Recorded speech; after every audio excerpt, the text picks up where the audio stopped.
I'm going to show you the best Warlock class in Baldur's Gate 3. I've been running this specific class and it's doing really well for me. I've been running it all the way up to level 5. So let's get started, and this is how you're going to want to set it up when you're starting this creature creation. The first step is you want to do your race. You can either do Tiefling or you can do half orc. So with Tiefling, you mainly get the advantage of resistance to fire damage. Then with half orc, you actually get, when you land a critical hit with a melee weapon attack, your damage dice are tripled instead of doubled. And then we also have, if you reach 0 hit points, you regain 1 hit point instead of becoming down. I actually like this one better because it pairs up really nicely with my companions that are healers. Because if I get down to if I get knocked down to 0 HP, I get 1 HP point, and then my healer companion that I have in the game can actually heal me up. So I would pick between this one or this one. In this one, I'm going to go with half orc. Obviously, the class is going to be Warlock, and then contrips, we're going to go with Eldritch Blast, and then I also like Poison Spray. Now, this isn't really needed. You could go with something better. A lot of people like to run this one here, but I really like this. It worked really well for me, but you are going to make sure you want to have this one without a doubt, no matter what else you pick. Now, you can go with either, I did do this with the friend and it worked out really well, or the great old one. This is a really safe one to go with. Spells. You are going to want to have this. So react to your next attack with flames that deal 2 to 5 damage. This is really good. Now, I would recommend running these two. You don't have to. You could essentially just run one of them and then run something like this if you want kind of some more spells. These are more defensive. So Hellish Rebuke.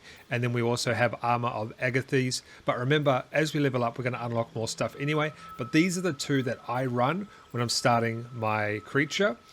But you could pick something else if you like. But remember, you are going to pick these as you level up. So it's not as important right now because you do level up to level 2 quite quickly.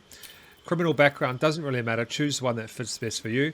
This is important. Abilities, 10 into strength, 14 into dexterity, 14 into constitution, 12 into intelligence, 8 into wisdom, and 17 into constitution.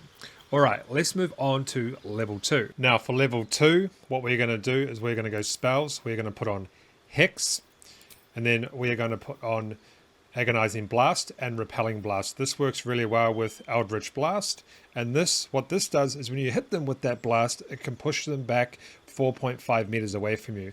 This is really good and works really well.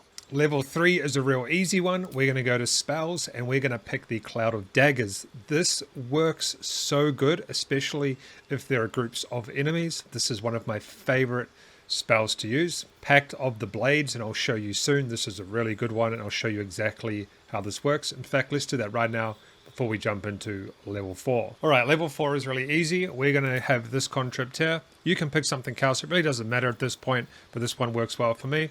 Spells. This is another favorite of mine, Misty Step. What this does is it essentially gives you a free teleport to any area within range, and then you can also still get your walking and movement as well. And so it's really good to get to hard to reach spots. And then we have for feet we have, so your hit point maximum increases by 2 for every level that you gain.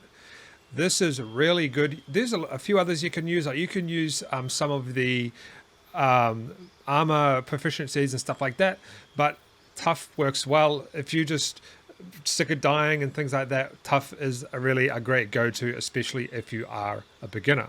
Now level 5 is another important one. This is the spell that you want. This is pretty OP at this point in time. It's pretty much what everybody is using right now on this build.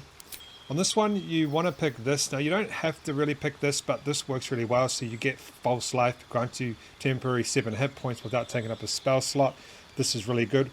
Or what you could do is, where's the one that most people were doing? Or you can do Devil's Sight, which people have been using, and this gives you a distance in the dark to see in the dark.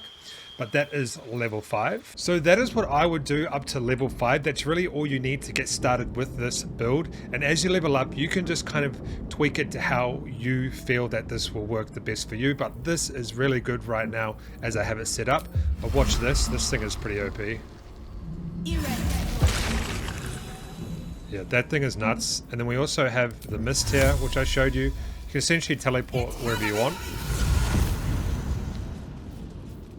And yeah, then we have this one. Gives you temporary hit points.